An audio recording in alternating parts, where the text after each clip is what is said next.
बोलो गुरुदेव भगवान की जय। प्यारे कृष्ण कन्हैया लाल की जय। श्री कार्तिक महात्म्य 22वां अध्याय 22, 23, 24 3 दिन की कथा आज पढ़ते हैं। विष्णुदास और चोल नृप कीन्ही सच्ची भक्ति, वैकुंठ को प्रस्थान कर देखी व्रत की शक्ति। गण बोले, एक समय विष्णुदास नित्य कर्म कर रहा था। इसी बीच उसका बनाया हुआ भोजन कोई मनुष्य छिपकर चुरा ले गया। भोजन वहां ना देखकर दोबारा भोजन बनाने में देरी होने की आशंका से सायंकाल को पूजा में विघ्न हो जाएगा, उसने भोजन नहीं बनाया। दूसरे दिन फिर रसोई तैयार कर भगवान के भोग की तैयारी की, किंतु भोजन को कोई फिर चुरा कर ले गया। इस प्रकार 7 दिन तक उसकी कोई रसोई को चुरा कर ले जाता रहा।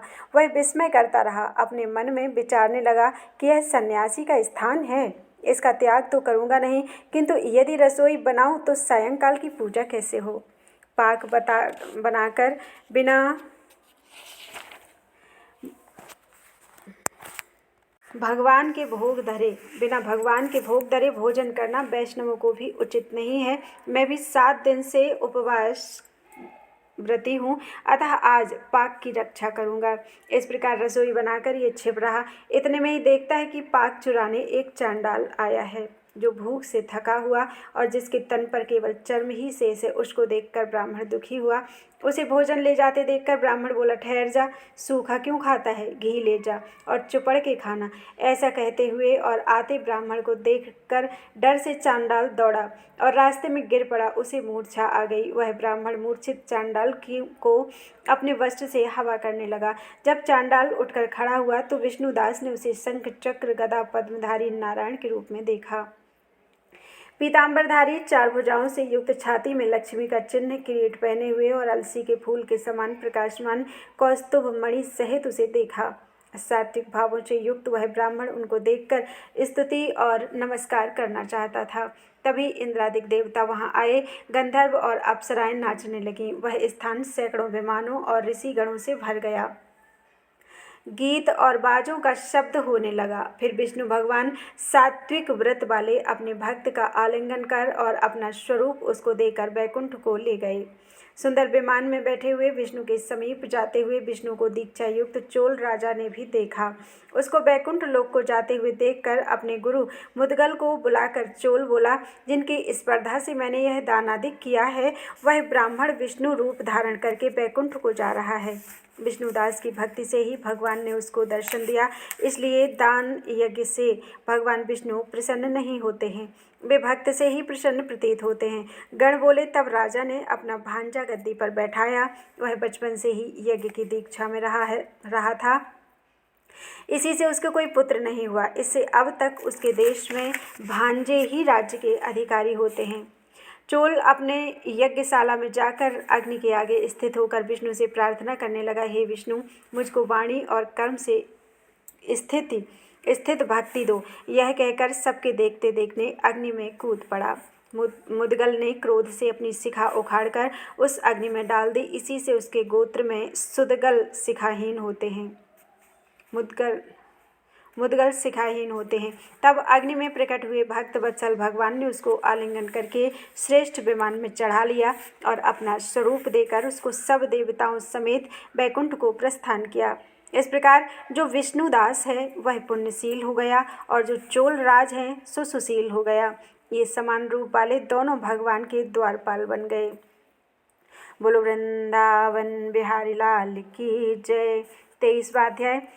कैसे कलहा प्रेतनी छोड़ा वैश्य शरीर, किसका था प्रभाव ये कृष्णा वेणी तीर। धर्मदत्त ने कहा, जय और विजय भगवान के 2 अन्य द्वारपाल मैंने सुने हैं, उनने कौन सा ऐसा पुण्य किया जिससे उन्हें विष्णु रूप मिला। गण बोले, हे द्विज, तृणबिंदु की देवहूति कन्या से करदम जी की दृष्टि से 2 पुत्र हुए, बड़ा जय, छोटा विजय। उसी देवहूति के योगी कपिल देव भी हुए। जय और विजय ने समस्त इंद्रियों की वृत्तियों को विष्णु की भक्ति में लगा दिया था। जिससे वे बड़े धर्मशील हुए। उनके नित्य अष्टाक्षरी विद्या का जप करने और विष्णु का पूजन करने से विष्णु ने उन्हें साक्षात दर्शन दिया। यज्ञ कर्म हेतु मरुत राजा ने उनको बुलाया। वे यज्ञ करने में निपुण थे। उनको देवता और ऋषि भी पूजते थे। वे वहां गए। उस यज्ञ में जय ब्रह्मा और विजय याचक हुए। उन्होंने संपूर्ण यज्ञ पूर्ण किया। मरुत ने यज्ञ का स्नान करके उनको बहुत द्रव्य दिया। उस धन को लेकर वे अपने आश्रम को आ गए। भगवान के अलग अलग पूजन और प्रसन्नता के लिए उस धन को परस्पर बांटने लगे।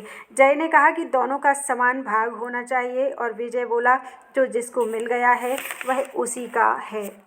तब जय ने अपने चित्त में दुखी होकर विजय को शाप दिया कि तू द्रव्य को ग्रहण करके नहीं देता है, इससे ग्राह हो जा। विजय ने जय को शाप दिया कि तूने मद से भ्रांत होकर मुझे शाप दिया, तू हाथी हो जा। तब वे दोनों नित्य पूजन के समय भगवान के दर्शन करके उनसे सारा समाचार कहकर शाप की निवृत्ति मांगने लगे। वे कहते हैं, हे स्वामी, हम आपके भक्त हैं और शाप के वश ग्राह और हाथी योनि में कैसे जाएं? इससे हे कृपानिधे, इस शाप को लौटा दीजिए। श्री भगवान बोले कि मेरे भक्तों का वचन कभी मिथ्या नहीं होगा, मैं उसको कभी नहीं लौटा सकता। पहले प्रहलाद के लिए खम्भ से प्रकट हुआ, फिर अम्बरीश के वचन से 10 प्रकार से प्रकट हुआ। इससे तुम दोनों अपने किए हुए शापों का अनुभव करके ही मेरे पद को प्राप्त होगे। यह कहकर हरि अंतर्ध्यान हो गए। गण बोले, फिर वे दोनों ग्राह और गज बने। कार्तिक पूर्णिमा के दिन गंडकी में स्नान करने के लिए गजराज गए। उस शाप के कारण ग्राह ने उस गज का पैर पकड़ लिया। ग्राह के पकड़े हुए उस हाथी ने कातरवाणी में विष्णु का स्मरण किया तो शंख चक्र गदाधारी विष्णु प्रकट हुए। भगवान ने चक्र से ग्राह को मारकर उन दोनों का ही उद्धार किया और अपना रूप देकर उन्हें वैकुंठ ले गए। तभी से वह स्थान हरि क्षेत्र हो गया। चक्र के लगने से वहाँ के पत्थरों में चिन्ह देखे जाते हैं। हे ब्राह्मण, वे दोनों जय विजय इस प्रकार संसार में प्रसिद्ध हुए और वे दोनों विष्णु के प्यारे होकर उनके द्वार पर रहते हैं। इससे हे धर्मज्ञ, तू भी नित्य विष्णु के व्रत में स्थित होकर मत्सरता और कपट छोड़कर समदर्शी हो जा। सदा तुला, मकर और मेष के सूर्य में प्रातःकाल स्नान कर, एकादशी का व्रत कर और तुलसी के वन का पालन किया कर। ब्राह्मण, गऊ और वैष्णवों की सेवा करना, सदा मशहूर, कांजी, बैंगन का त्याग करना। इसी प्रकार हे धर्मदत्त, इस देह का अंत होने पर तुम भी हमारी तरह विष्णु के परम पद को प्राप्त हो जाओगे। जन्म से किए गए इस व्रत से यज्ञ, दान, तीर्थ ये कोई अधिक नहीं है। हे ब्राह्मणों में श्रेष्ठ, तुम धन्य हो क्योंकि तुमने यह व्रत किया, जिसके आधे फल को पाकर ये कलहा हमारे संग विष्णु लोक को जा रही है। नारद जी बोले, इस प्रकार धर्मदत्त से कहकर और विमान में बैठकर वे दोनों कलहा समेत वैकुंठ को गए। धर्मदत्त भी विश्वास युक्त होकर उन व्रतों को करता हुआ अंत में देहांत होने पर दोनों स्त्रियों के साथ वैकुंठ को गया। इस इतिहास का जो पुरुष सुने और सुनावे, वह भी जगत गुरु की कृपा से भगवान के समीप पहुँचाने वाली भक्ति को प्राप्त होता है। बोलो वृंदावन बिहारी लाल की जय। 24वां अध्याय। कैसे कलहा प्रेतनी छोड़ा वैश्य शरीर, किसका था प्रभाव ये कृष्णा वेणी तीर। प्रभु बोला, कृष्णा वेणी के तट से शिव और विष्णु के गणों ने वैश्य के शरीर से कलहा निकाली, आपने उनको बचाया। ये उन नदियों के प्रभाव से हुआ अथवा उस क्षेत्र की महिमा के कारण? हे धर्मज्ञ, इसमें हमको बड़ा संदेह है, हमसे कहो। नारद जी बोले, कृष्णा साक्षात कृष्ण का शरीर है और वेणी शिवजी का स्वरूप है। इनके प्रभाव को चतुर्भुज ब्रह्मा भी नहीं कह सकते, तो भी उनकी उत्पत्ति को मैं कहूँगा, उसको सुनो। पहले चाक्षुषा मनवंतर में ब्रह्मा जी ने रमणीक सह्यादि के शिखर पर यज्ञ करना चाहा था। यज्ञ की सामग्री इकट्ठी करके देवगणों के साथ वह विष्णु और महादेव को संग लेकर उस शिखर पर जा पहुँचे। ब्रह्मदैवत मुहूर्त में भृगु आदि से उसकी दीक्षा विधान के लिए प्रीतिपूर्वक समाज को और उनकी स्वरा नाम की पत्नी को बुलाया, लेकिन उसने वहां आने में विलंब लगाया। तब भृगु विष्णु से बोले, हे विष्णु, आपके बुलाने पर भी वह नहीं आई, मुहूर्त बीता जाता है, अब दीक्षा विधि कैसे होगी? श्री कृष्ण बोले, जो स्वरा शीघ्र नहीं आती तो यहाँ गायत्री को बिठाकर दीक्षा विधान करिए। क्या इस पवित्र कार्य के लिए वह पत्नी होते हुए भी योग्य नहीं? नारद जी बोले, रुद्र ने विष्णु के वचन को मान लिया और गायत्री को ब्रह्मा के दक्षिण भाग में बैठाकर दीक्षा विधि प्रारंभ करा दी गई। जितनी देर में मुनीश्वरों ने दीक्षा विधि पूरी की, इतने समय में यज्ञ स्थल पर स्वरा आ गई और गायत्री को ब्रह्मा के संग दीक्षा की हुई देखकर सौतपने के ईर्षा भाव से क्रोध कर बोली, जहाँ अपूज्यों का पूजन होता है और पूज्यों का पूजन नहीं होता, वहाँ दुर्भिक्ष, मरण और भय, ये 3 फल होते हैं।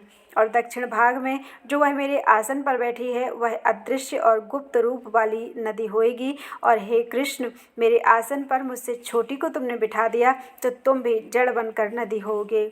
उसके ऐसे सापों को सुनकर क्रोध के मारे कांपते हुए होठों से देवताओं के रोकने पर भी गायत्री बोली, ब्रह्मा जी, तेरी भांति मेरे भी तो पति हैं, तैने वृथा मुझे साप दिया, इससे तू भी नदी हो। नारद जी बोले, फिर शिव, विष्णु तथा देवता हाहाकार कर दंडवत करके स्वरा से प्रार्थना करने लगे, हे देवी, अब जो हम ब्रह्मादिक सब देवों को तुमने शाप दिया जिससे हम सब जड़भूत नदी बन जाएंगे, तो ये तीनों लोक नष्ट हो जाएंगे।